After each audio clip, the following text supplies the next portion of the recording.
الحمد لله نحمده ونستعينه ونستغفره ونؤمن بك ونتوكل عليك نعوذ بالله من شرور انفسنا ومن سيئات اعمالنا من يهده الله فلا مضل له ومن يضلل فلا هادي له ونشهد ان لا اله الا الله وحده لا شريك له ونشهد ان محمدا عبده ورسوله قال الله تبارك وتعالى في القرآن المجيد أعوذ بالله من الشيطان الرجيم بسم الله الرحمن الرحيم حميم والكتاب المبين إنا أنزلناه في ليلة مباركة إنا كنا منذرين فيها يفرق كل أمر حكيم صدق الله العلي العظيم وصدق رسوله النبي الأمين المكين المتين الكريم ونحن على ذلك لمن الشاهدين والشاكرين والحمد للہ رب العالمین۔ آئیے سب سے پہلے نبی مکرم شافع معظم صلی اللہ علیہ وسلم کی بارگاہ میں ہدیہ درود پیش کریں۔ اللہم صلی اللہ سیدنا محمد وعلی آل محمد کما تحب وترضى صلی اللہ علیہ وسلم علیہ رسول اللہ صلی اللہ علیہ وسلم۔ رسول اور علیہ رسول پر ایک مرتبہ اور باوجہ پر درود شریف پڑھیں۔ اللہم صلی اللہ سیدنا محمد جد الحسن والحسین وعلی آل سیدنا مولانا محمد جد الحسن والحسین۔ کرم خدا کا نبی کا صدقہ کہ جھولی سب کی بھری ہوئی ہے، شب برات میں مومنوں پر ردائے رحمت تنی ہوئی ہے۔ یہ شب ہے رحمت، یہ شب مبارک، یہ مغفرت اور لئی سر رسید بخشش ملے گی بے شک، یہ آس اپنی بندھی ہوئی ہے۔ گناہ گاروں دکھوں کے مارو میں دوں گا سب کچھ مجھے پکارو، خدا کی جانب سے رات بھر یہ صدائے رحمت لگی ہوئی ہے۔ اور خدا کی ذاکر زبان مانگو، ذاکر مانے ذکر کرنے والی، خدا کی ذاکر زبان مانگو، رضا پہ شاکر جنان مانگو، سلامتی اور امان مانگو، ستم سے دنیا جلی ہوئی ہے۔ شفائے مانگو عطائے مانگو، طواف کعبہ کو جائے مانگو، در نبی کی فضائیں مانگو کہ بے قراری بڑی ہوئی ہے۔ اطاعتوں پہ قرار مانگو، برائیوں سے فرار مانگو، سکوت کی باد بہار مانگو، ہوائے فتنہ چلی ہوئی ہے۔ ہو دن میں روزہ تو شب میں سجدے، یہ نصف شعبان یوں ہی گزرے کہ اپنے اعمال کی اسی میں خدا کے ہاں حاضری ہوئی ہے۔ اور نہ جانے صاحب وہ بال کتنے تھے قلب والوں کی بکریوں کے، کہ جن سے بڑھ کر گناہوں کی بھی خدا سے بخشش ملی ہوئی ہے۔ حضرات محترم، رب تعالیٰ نے جب چاہا جسے چاہے اپنی رحمت سے نوازے، نہ تو اس کی رحمت کسی وقت کی پابند ہے اور نہ ہی کسی کے اعمال اس کی رحمت سے رکاوٹ ہے۔ تاہم مخلوق کی بھلائی کے لیے وہ کچھ اوقات میں اپنی رحمتوں کے خاص جلوے نازل فرماتا ہے اور کچھ اعمال پر باقی اعمال کی بنسبت زیادہ کرم فرماتا ہے۔ شعبان المعظم ان مہینوں میں سے ہے جو اللہ تعالیٰ کی رحمتیں حاصل کرنے کے لیے موسم بہار کی حیثیت رکھتے ہیں۔ سرکار دو جہاں صلی اللہ تعالیٰ علیہ وسلم نے اسے اپنا مہینہ فرمایا ہے اور آپ صلی اللہ علیہ وسلم اس ماہ مبارک میں بکثرت روزے رکھا کرتے تھے۔ اسی ماہ مبارک کی 15ویں شب رب تعالیٰ کی خاص رحمتوں والی رات ہے۔ اسے عموماً شب برات کہا جاتا ہے۔ شب برات میں بے شمار لوگوں کو معافی ملتی ہے اور سزا سے برات یعنی نجات عطا ہوتی ہے۔ نیز اس رات میں کائنات کے انتظام و انصرام پر مقرر فرشتوں کے لیے آنے والے سال سے متعلق قسمت لکھنے کا آغاز ہوتا ہے اور شب قدر کی قسمت کا یہ رجسٹر مکمل کر کے ان فرشتوں کے سپرد کیا جاتا ہے۔ ظاہر ہے کہ شب برات ہر سال آتی رہی، آج بھی ابھی بھی آئے گی اور انشاءاللہ آئندہ بھی آتی رہے گی، مگر لوگوں کی ایک بڑی تعداد اس رات کو غفلت میں گزار دیتی ہے، بلکہ بعض لوگ تو نافہمی یعنی ناسمجھ اور لاپرواہی کی وجہ سے ایسے کام بھی کرتے ہیں جو بجائے رحمت کے زحمت اور گناہ کا سبب بن جاتے ہیں۔ ضرورت اس بات کی ہے کہ ہم اس رات میں وہ کام کریں جن سے رب تعالیٰ کی رحمت حاصل ہوتی ہے اور ان کاموں سے بچیں جن کا ارتکاب کرنے والے محروم رہ جاتے ہیں۔ حضرات محترم، قرآن اور سنت میں مسلمانوں کو مختلف احکام عطا کیے گئے ہیں، جن کام کو کرنے میں کچھ کو بہت زیادہ ضروری قرار دیا گیا ہے، حتیٰ کہ انہیں بلا وجہ ایک مرتبہ بھی چھوڑنا گناہ کبیرہ ہے، انہیں فرض کہا جاتا ہے، اور کچھ امور وہ ہیں جنہیں کبھی کبھار چھوڑ دیا جائے تو کبیرہ گناہ کبیرہ نہیں ہے، انہیں واجبات کہا جاتا ہے۔ پھر سنت اور مستحب وغیرہ درجات ہیں۔ اللہ تعالیٰ کی بارگاہ میں مسلمان کا سب سے زیادہ پسندیدہ عمل وہ ہے جو اس نے اپنے بندوں پر فرض فرمایا ہے، اور اس کی طرف سے سب سے زیادہ انعام بھی فرضوں پر ہی عطا کیا جاتا ہے۔ سیدنا ابو ہریرہ رضی اللہ تعالیٰ عنہ سے مروی ہے، حدیث قدسی میں خالق کائنات جل جلالہ کا یہ ارشاد مبارک بھی ہے، وما تقرب الی عبدی بشیء احب الی مما افترضت علیہ، یعنی میرا بندہ جن اعمال کے ذریعے میرا قرب حاصل کرتا ہے، میرے قریب ہوتا ہے، ان میں مجھے سب سے زیادہ پسندیدہ وہ عمل ہے جو میں نے اس پر فرض کیے گئے۔ میرے بندے کا فرض ادا کرنا اور حرام سے بچنا مجھے سب سے زیادہ پسندیدہ ہے۔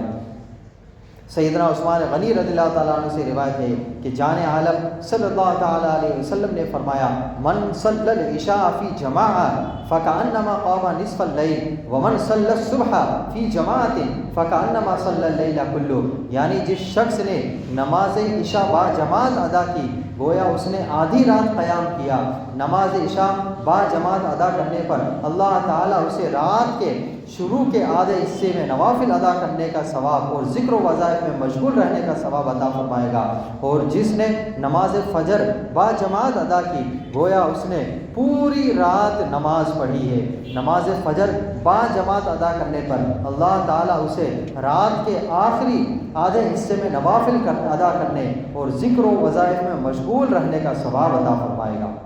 حدیث پاک سے معلوم ہوا کہ نماز عشاء اور نماز فجر با جماعت ادا کرنے والے کو اللہ تبارک و تعالی رات بھر عبادت کرنے کا ثواب عطا فرماتا ہے۔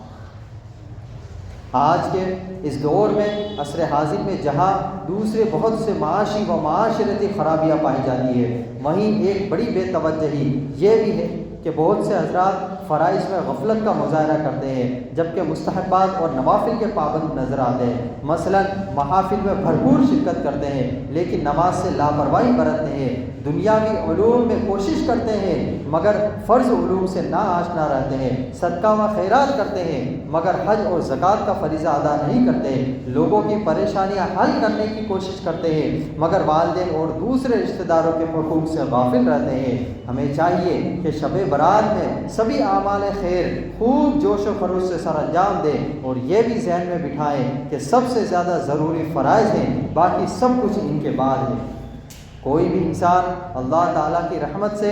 بے نیاز نہیں ہے، اس کی رحمت ہے تو سب کچھ ہے اور اس کی رحمت نہیں تو کچھ بھی نہیں۔ وہ جسے چاہے اپنی رحمت سے سرفراز فرماتا ہے۔ رحمت خداوندی نہ تو کسی اسباب کی محتاج ہے اور نہ ان کی پابند ہے، تاہم قرآن و سنت میں کچھ ایسے اعمال کا تذکرہ ہے جن کے ذریعے رب تعالیٰ خاص کرم فرماتا ہے، جیسے کہ تقوی اختیار کرنا یعنی اللہ تعالیٰ سے ڈرنا، فرائض ادا کرنا اور حرام کاموں سے بچنا۔ متقی شخص رب تعالیٰ کو بہت ہی پیارا ہوتا ہے اور اسے خالق کائنات کی بارگاہ سے دونوں جہانوں میں بے شمار انعامات سے نوازا جاتا ہے۔ دوسرا، رب تعالیٰ سے مانگنا، دعا کرنا۔ جب بندہ اپنے مالک سے بھلائی مانگتا ہے تو وہ خالی نہیں موڑتا۔ اگر بندے کا کوئی عمل رکاوٹ نہ ہو تو رب تعالیٰ اس کی دعا کو کسی نہ کسی انداز میں ضرور قبول فرماتا ہے، بلکہ جو نہ مانگے رب کریم اس سے ناراض ہوتا ہے۔ مخلوق خدا پر مہربانی یعنی اللہ تعالیٰ کی مخلوق پر جائز طریقے سے مہربانی کرنے والا اسے بہت پسند ہے۔ جو مخلوق پر رحم کرے اللہ تعالیٰ اس پر رحم فرماتا ہے، اور جو مخلوق پر مہربانی نہ کرے اللہ تعالیٰ بھی اس پر رحم نہیں فرماتا ہے۔ قرآن کریم پڑھنا اور سننا، اسی طرح دوسرے اذکار بالخصوص درود پاک میں مشغول رہنا۔ قرآن مجید اور دیگر اذکار کا مقصد رب تعالیٰ کو یاد کرنا ہے۔ جب بندہ اپنے رب کو یاد کرتا ہے تو سب سے بڑا کریم بندے کو اپنی خاص رحمت سے نوازتا ہے۔ اپنے گناہوں پر شرمندہ ہو کر اپنے رب سے معافی مانگنا۔ ہمیں چاہیے کہ خاص رحمت والی رات میں زیادہ سے زیادہ ایسے اعمال بجا لائیں جن پر رب تعالیٰ کی رحمت نصیب ہوتی ہے۔ بہت ساری احادیثوں سے معلوم ہوتا ہے کہ اللہ تبارک و تعالیٰ شب برات میں بہت زیادہ بخشش و مغفرت فرماتا ہے۔ ام المؤمنین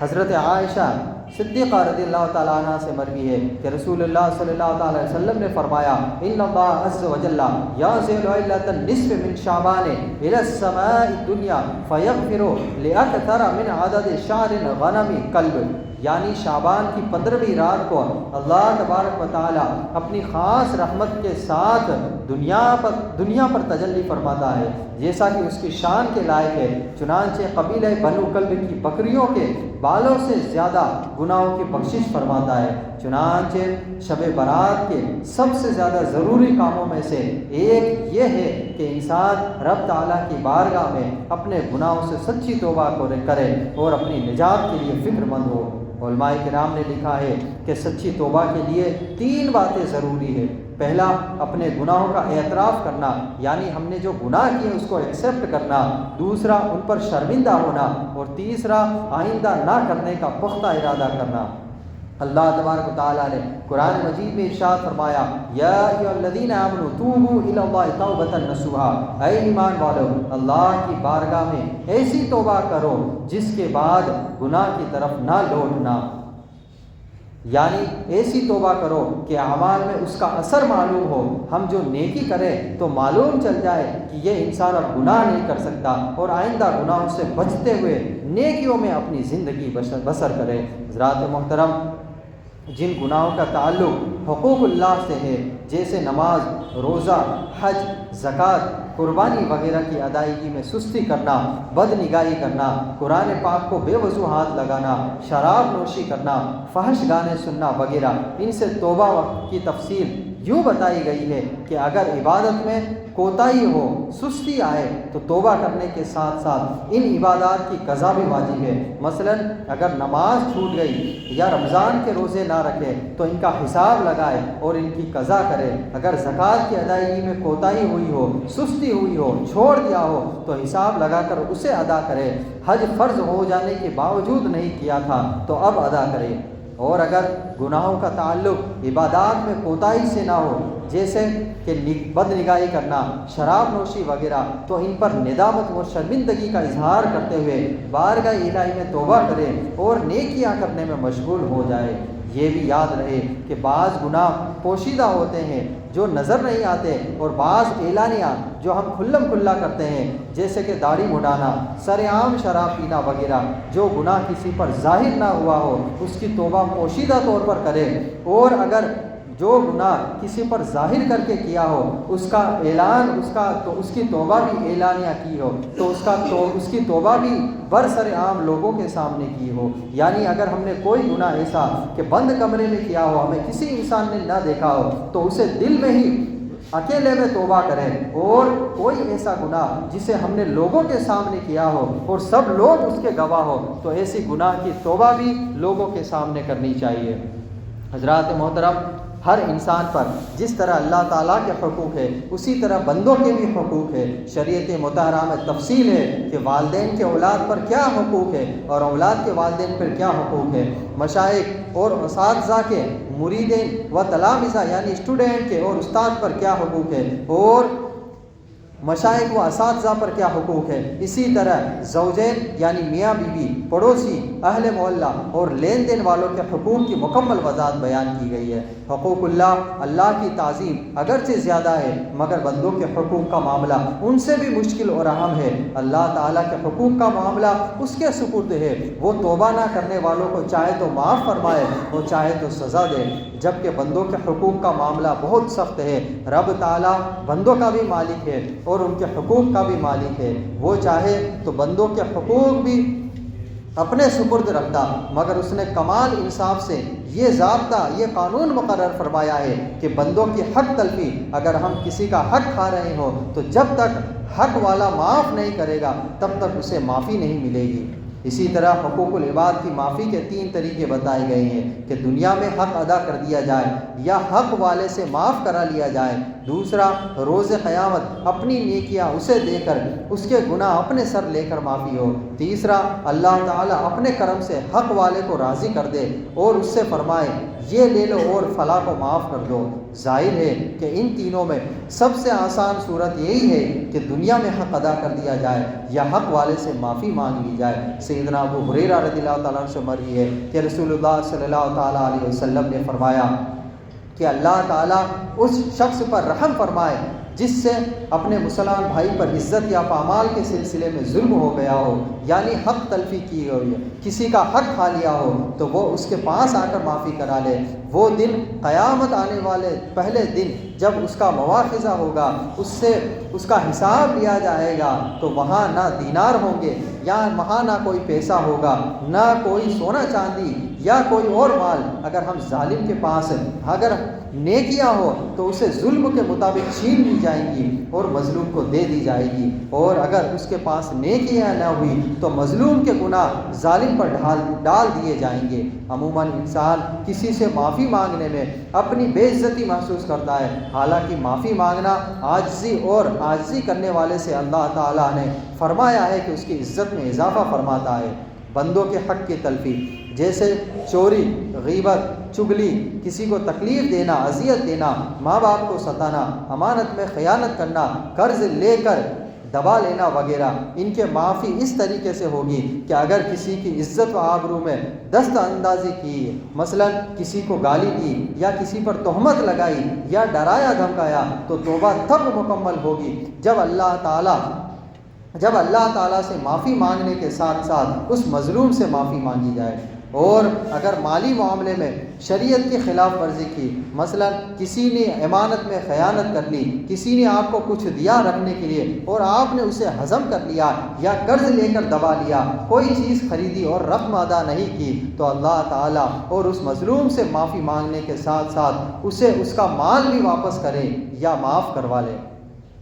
شب برات کو بارگاہ الہی میں اعمال نامے پیش کیے جاتے ہیں، لہٰذا ہمیں چاہیے کہ ہم شعبان المعظم کی 15ویں شب کو نماز مغرب کا وقت شروع ہونے سے پہلے اللہ تعالیٰ کی بارگاہ میں توبہ بھی کریں اور بندوں میں جن کی حق تلفیاں ہوئی ہے اور ان کے بھی حق ہمیں ادا کر دیں یا ہم ان سے معاف کرا لیں۔ ہمارے ہاں شب برات کے موقع پر ایک دوسرے سے معافی مانگنے کا رواج یہ چل پڑا ہے کہ آج کل سوشل میڈیا کا دور ہے، ہم SMS یا واٹس ایپ یا دوسرے سوشل ذرائع سے تمام دستیاب نمبروں پر معافی نامہ بھیج دیا جاتا ہے۔ معافی مانگنا بہت اچھی بات ہے، اگرچہ میسج وغیرہ کے ذریعے ہی ہو، لیکن اس کا صحیح طریقہ یہ ہے کہ سب سے پہلے ان لوگوں کی فہرست ایک لسٹ بنائی جائے جن کے بارے میں معلوم ہے کہ مجھ سے ان کی حق تلفی ہوئی ہے، اور ان سے رابطہ کر کے حق ادا کیجیے یا معافی کی درخواست کیجیے۔ اور اس سلسلے میں لجاجت یعنی شرم اور منت سماجت کرنی پڑے تو بھی ہرگز نہ ہچکچاہٹ ہو، اور ان لوگوں سے معافی حاصل کرنے کے ساتھ ساتھ اگر احتیاطاً ہر ایک سے معافی مانگ لی تو بہت اچھا ہے، لیکن اگر ایسا ہو کہ جن کی حق تلفی ہوئی ہے ان سے معذرت کا نام ہی نہیں ہے اور باقی سب کو میسج کر دیا، تو اس کا مطلب یہ ہے کہ یہ معافی کی ایک رسمی درخواست ہے اور اپنا بوجھ سر سے اتارنا اس کا مقصد نہیں ہے۔ معافی کی درخواست دل سے ہونی چاہیے، جس کی نشانی یہ ہے کہ آئندہ حق تلفی اور ظلم سے باز رہے۔ اگر زبان یا لکھنے سے، تحریر سے معافی کی درخواست بھی جاری ہے اور رویے میں کوئی تبدیلی نہیں ہے، ہم نے اپنا ایٹیٹیوڈ نہیں بدلا ہے، حق تلفی اسی طرح ہو رہی ہے، تو یہ معافی کی درخواست نہیں بلکہ مذاق اور دل آزاری ہے۔ جب ہم سے کسی شخص کی حق تلفی ہو جائے تو معافی مانگنے کے لیے شب برات کا انتظار کرنا کم عقلی ہے۔ کیا معلوم شب برات تک زندگی نصیب ہو یا نہ ہو۔ جب حق تلفی فوری طور پر حق ادا کرنا چاہیے یا معافی مانگ لینی چاہیے۔ میں نے تمام حقوق معاف کیے ہیں، اس طرح کے جملوں سے بہت سارے حقوق معاف ہو جاتے ہیں، تاہم کچھ باتیں ایسی ہوتی ہیں جو بہت سنگین ہوتی ہے اور اس طرح سے معاف نہیں ہوتے، ان کے بارے میں صراحتاً یعنی کھلے طور پر معافی مانگنی ہوتی ہے کہ میں نے آپ کی فلاں حق تلفی کی تھی، اللہ کی رضا کے لیے مجھے معاف کیجیے۔